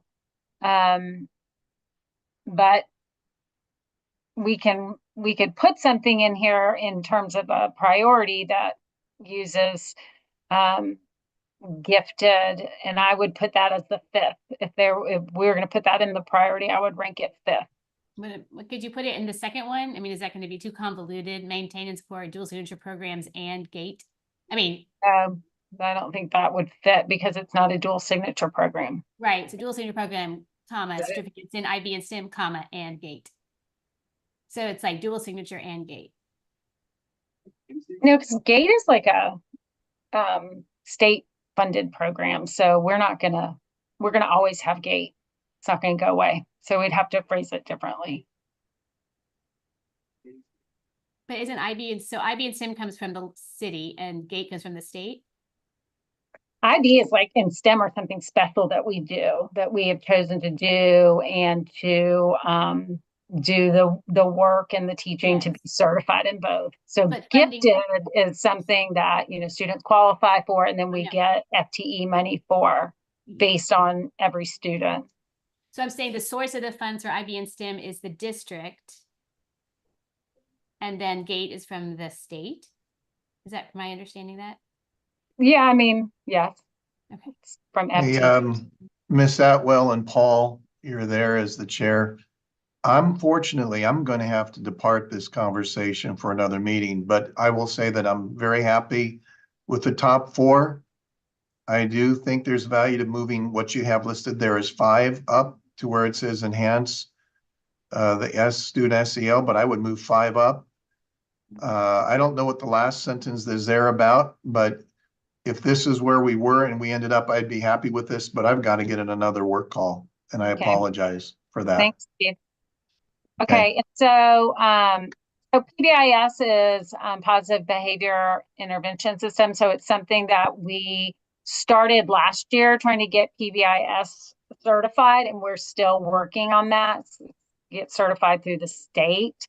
So that's something we're working on, and I would rank that last. I mean, at this point, it's because it is not something that is a big budget hitter, but it is something that I think we as a school want to have. So I would rank that ninth. That's why I did my thumb like down below. I agree. It should be at the bottom.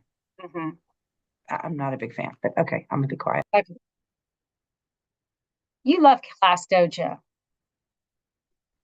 Okay, I like so old school. anyway, so here I've just ranked these. Please feel free to comment if you would like to see them ranked differently.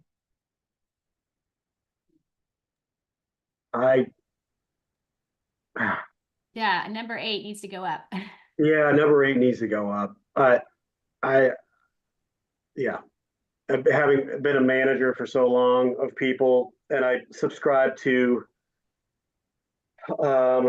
Richard Branson's philosophy, which was, and this is in the corporate side, companies should not focus on their customers. Companies should focus on their employees. And if they pick good employees and focus on their employees, the employees will focus on the customers and keep the customers happy. I kind of feel like in this case, if you were to apply that to the school setting, if the teachers were great and empowered and engaged, a lot of what we've already prioritized and talked about there's a greater chance of that happening, right? They would enable a lot of those things.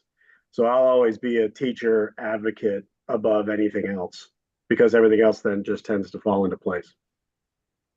I think, Paul, that builds on what my question was before. So I guess I didn't ask it right, but I'm saying whatever priorities will prioritize giving the teachers as many resources as possible are the ones that I feel like should be at the top, if that makes sense. Mm-hmm. No, it does, of course. That's why there's almost like overlap between a lot of these things, right? Yes, and most of these things we are all always doing. It's like a continual, I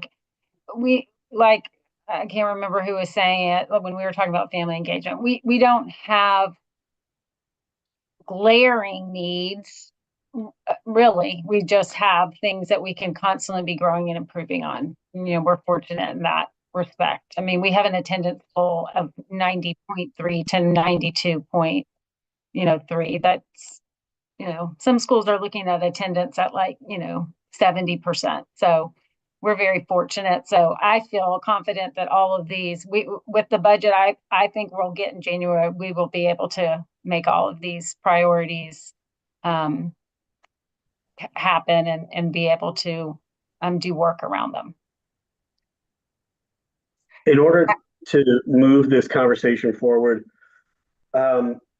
would everyone agree that, I'd love to hear Ms. Atwell kind of rank these and then get buy-in from teachers and staff, and then regular folks like us can kind of maybe ask some questions and maybe agree with their ranking. But what's ultimately, how does this affect our budgeting? If it's just kind of just like a forced exercise to force rank things that we are all actually probably 70% are equally important, is this exercise really vital to budgeting?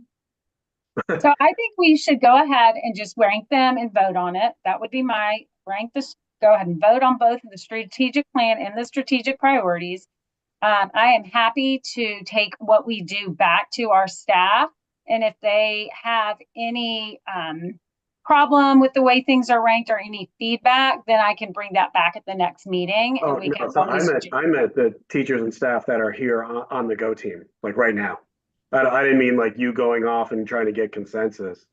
And then to answer, Natalie, I think to answer your question, regardless of how we rank these, it's not going to impact our ability to do what we need to do from a budgeting perspective. I don't think we're going to get held up on a budgeting decision because it might conflict with something we ranked earlier on this list, correct? I mean, Diane would be probably the person to answer that, but that was my question. Cause like, we're not gonna, I mean, like, are we voting on, yes, we agree, or no, we don't? Cause there's some of the things I don't agree with, but we could all sit here and do this for hours, talking about which one should go where. Do you Yeah. see what I mean? Like, Yeah. so what, What's the is point? this how the budget will go if we vote on this now? I think that was why we had that data conversation. We had the data conversation and sort of look at what we should be prioritizing. No? At our last meeting? I think we Yes. should vote on what we have here. As a teacher at the school, I think I'm in agreement with the ranking. I think they look pretty good. The only thing I worry about is that MTSS framework, that Allison, which is, those are students who need additional support. When we're talking about funding, does that have anything to do with the funding for like getting students additional support, paraprofessional support, extra help, one-on-one? Does that So fall in that? that's tier 1, tier 2, tier 3, that tier 2 and tier 3 framework. It's the documentation. Yeah.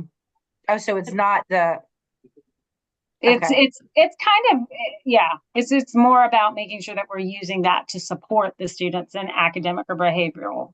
oh, okay, but Yes. not the funding of the No. additional, like, Well, hiring.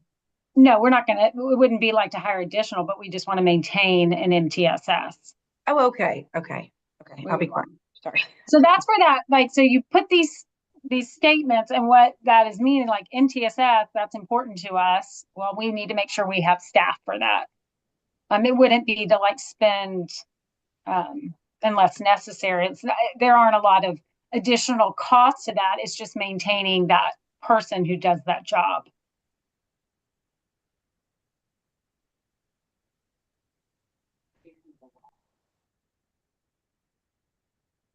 Okay, so do we want to vote? Yes, Okay, second, or I may favor a motion to vote. Paul? Well, I would not vote on this list as it sits right now. I would want to make one little tweak, two little tweaks. But I think I've already mentioned that. Like I would probably take number 7, and I think I would make that number 1, the new number 1. And then probably move increased family engagement for all families, since it seems like most folks think that we're already doing a good job with that. I would just push that down somewhere. But those are the only two. And then I would definitely vote for that list then, as it would sit. Okay. So I Diane, would not do that, and I don't agree with that. I would leave it where it is. I think that, without small class sizes, it's building the capacity is not going to be as effective. So I would leave it. I wasn't talking about number 5. Which one?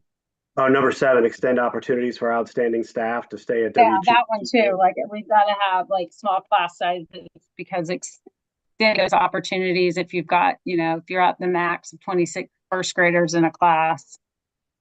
and So to I be wouldn't. honest, I don't think anybody's trying to leave Jackson. Everybody's happy. Okay, From what it seems like from a teacher's point of view, I great. think that people are happy and that, Well, that's what I wanted to hear. Okay. yeah, I don't think anybody's trying to leave. We're all happy. Way to support the second- staff, Paul. I second the motion to vote. Okay.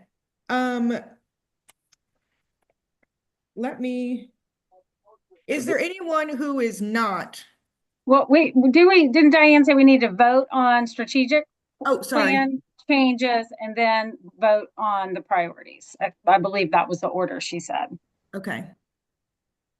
Where are those at, Allison? Well, the strategic plan is the first slide, and then the rankings the second slide. So we just have to vote on that. And I think just make sure that we've made all the changes in here that we needed to make. Okay. Yeah, I think we did. All right, Paul, do you want to lead us in a vote? Sure. So we're okay. Let me just double check this.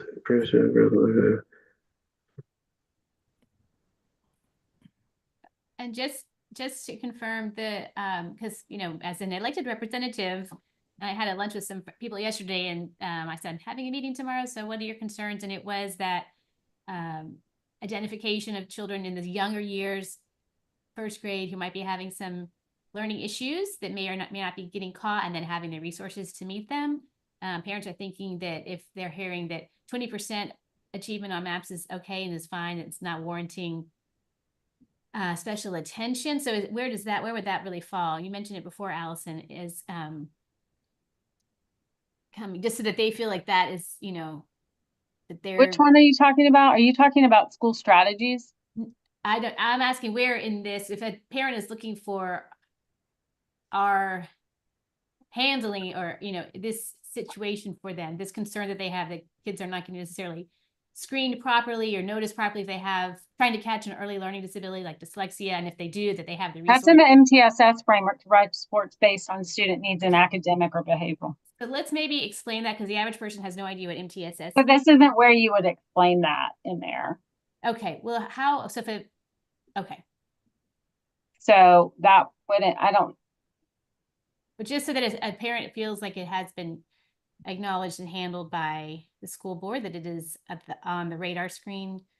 Because that was the number one thing I heard from parents yesterday, was making sure that their children there was attention to that. I mean, have they contacted the classroom teacher? Yes, as I've heard this story But- multiple times from different but families. some of those things, like you can put in, that sounds like a different issue, like in that it's like kind of like what we were talking about before, that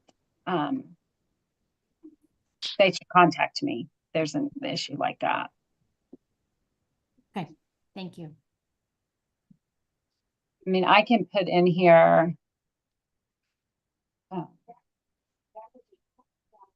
There's like so many things within all of these things that we can add as strategies. And there's so many more strategies that we actually do that support all of these priorities. So I can write one in here and we can add it in the next time we meet. I think if that is something that you want to have explicitly written in there about the MTSS process and, you know, referral, I can put my brain together later and write something in and we can add that later. Does that sound okay to you, Natalie? Great, thank you. Okay. So to be clear on go ahead. I was just going to say also the priority of reading and math proficiency might address some of those issues as well, because that all the MAPS testing and things that we do like that is going to be an identifier. Yeah, thank you for that, Rebecca, because she's correct. And then, you know, in our school strategy at the top, it says ongoing data meetings with teachers to examine MAP growth data, noting performance of underperforming students in subgroup.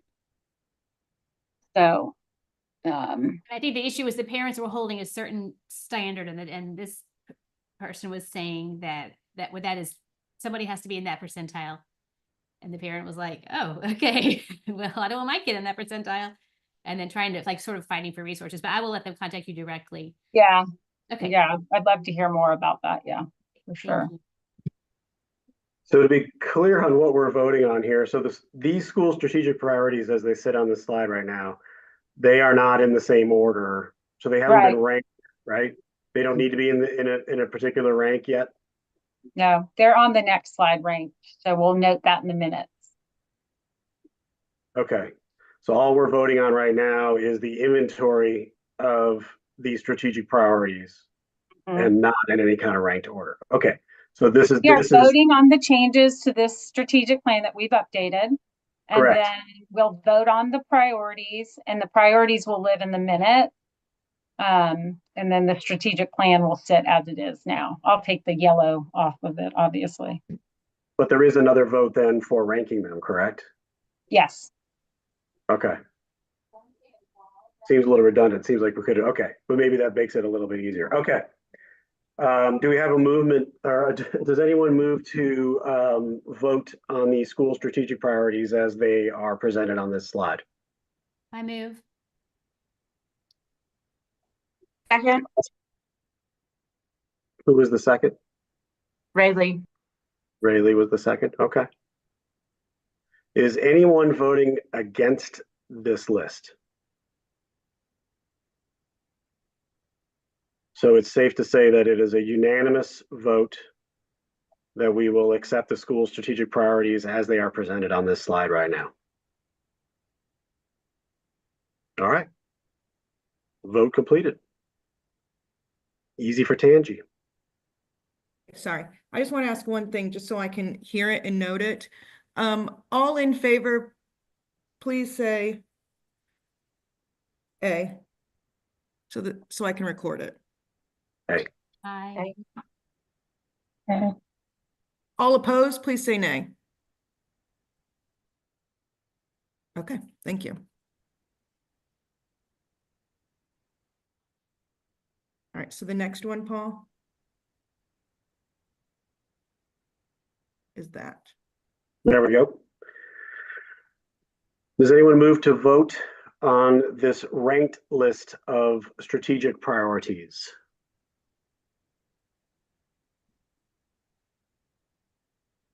Move to vote. I'll second. Okay. All in favor of this ranked list, please raise your hand or say aye. Aye. Aye. Abstain. Aye. Abstain. I didn't hear who abstained. Can you say that again, please? Chris Caplet. Chris Caplet? Okay. Lauren Jones. And Lauren Jones? Okay.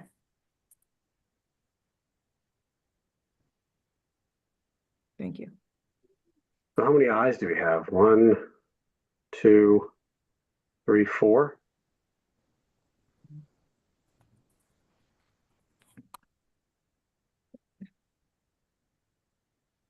Is it 4 ayes and 2 abstains and no nays? Yeah. Okay, then the motion passes because the ayes are the majority. Motion passes.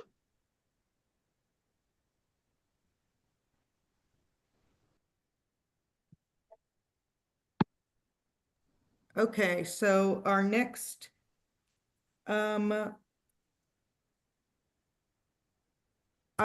is the principal's report. Hello, I'm the principal.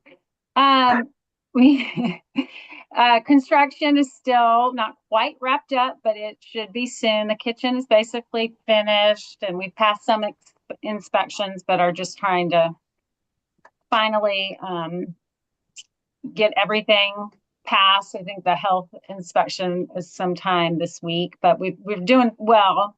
They're just wrapping up, so hopefully we will definitely be using it in January. They'll be moved back in the kitchen.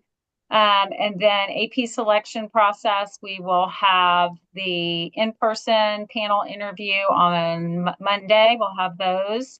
And we have a panel of teachers.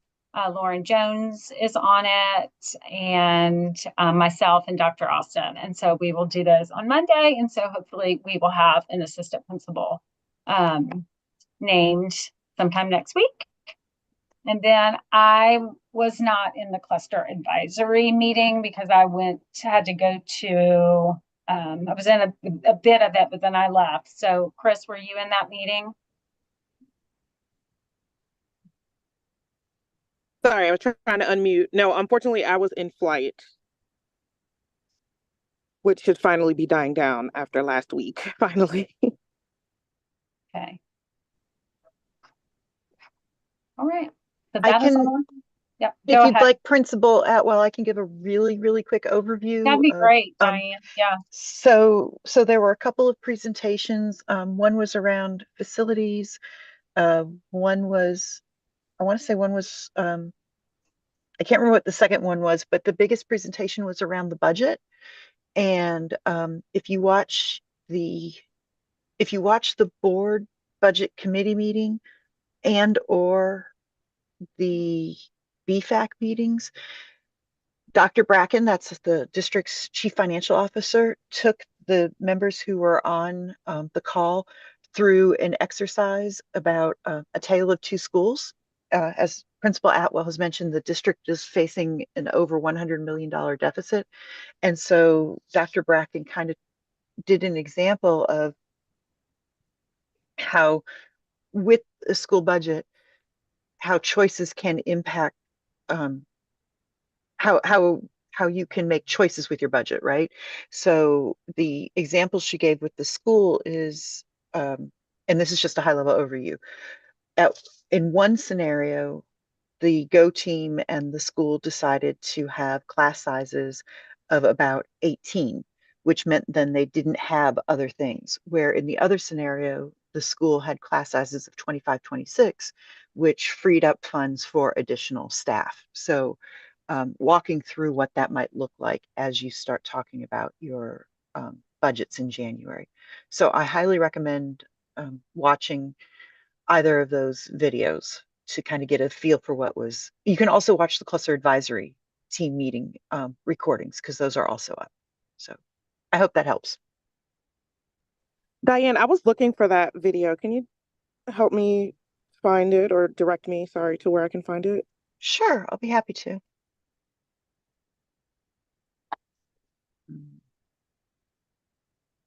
Okay.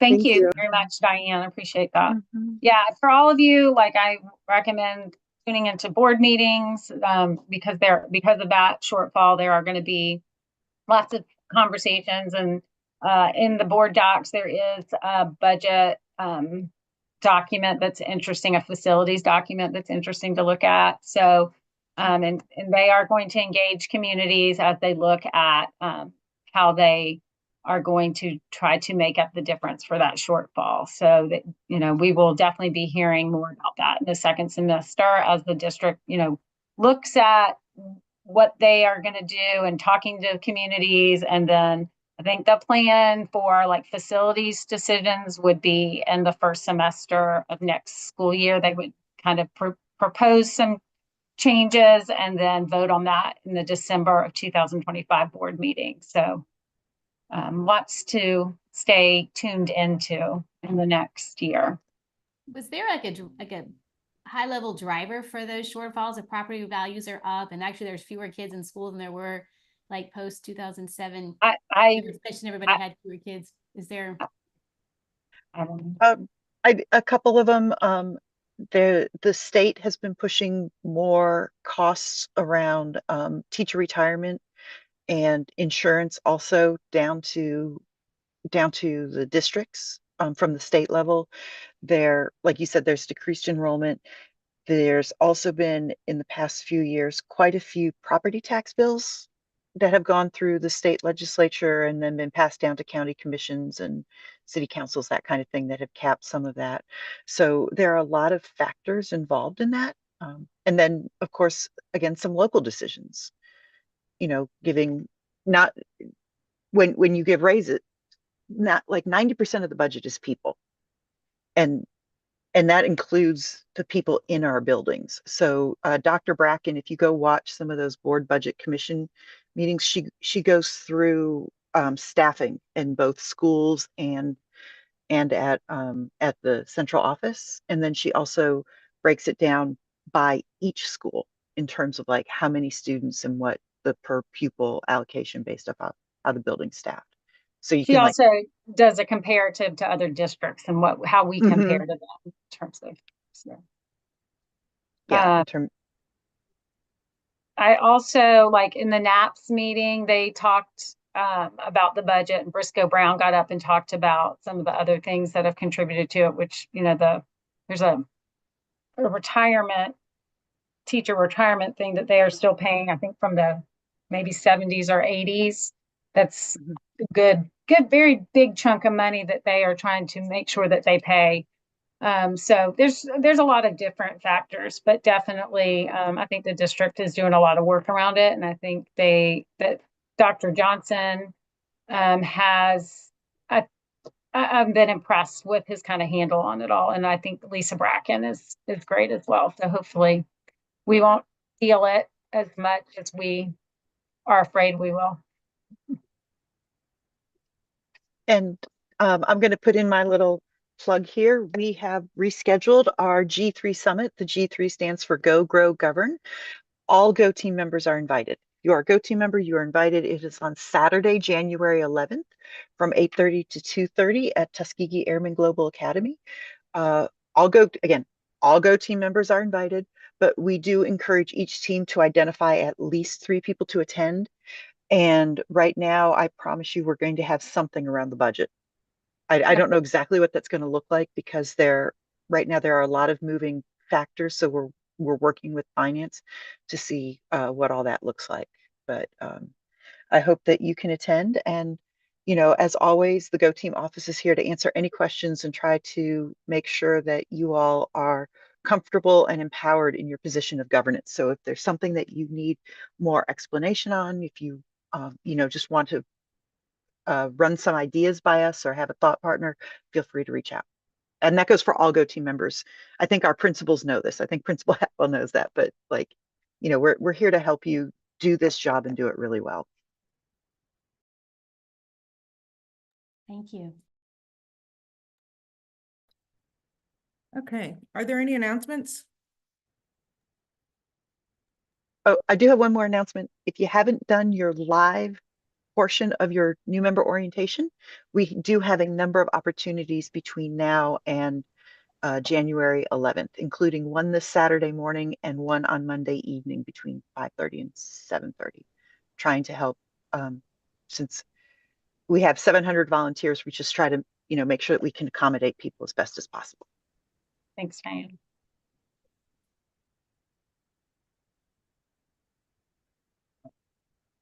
Okay. We've reached the end of the agenda. Is there any additional business at this time? I was just going to let Ms. Atwell know, I let the PTO know that the Go team approved the ballistic film spend. So I wasn't sure what the next step was there, but I was just keeping. Miss B will have to do a PO, so we'll get working on that so that we can see what the timeline will be on getting the PO and all of that situated. But I'll get that, tell Miss B tomorrow so we can get that ball rolling. Update on the vestibule completion in primary? Well, it's almost complete except for I think 2 windows, and then we got to move Miss Moyer over there. I was hoping that she would have been moved over during Thanksgiving, but she was not. So. Do we have any public comment? No public comment. No, there wasn't. Anybody signed up. Do we have a move to adjourn? I think that was Natalie moving. I will second, or Tangi seconding. Yes. Awesome. All right. Well, thanks everybody. Appreciate the extra long meeting, and thanks for everybody's hard work here. And thank you. Principal Yes. Atwell, if you can hang on for a minute, like when we go off of YouTube, I do have a couple of quick questions for you. Sure. Thanks, y'all. Good night. Bye, everybody. Bye. Bye. Hold on. I got to figure out how to stop streaming, Diane. I don't really know how to do that.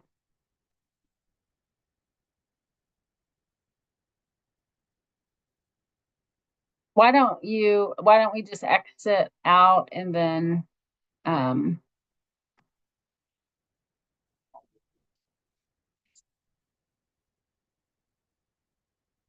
you're on mute, Diane. Can I reach you at the school? No, I'm at my house. Okay.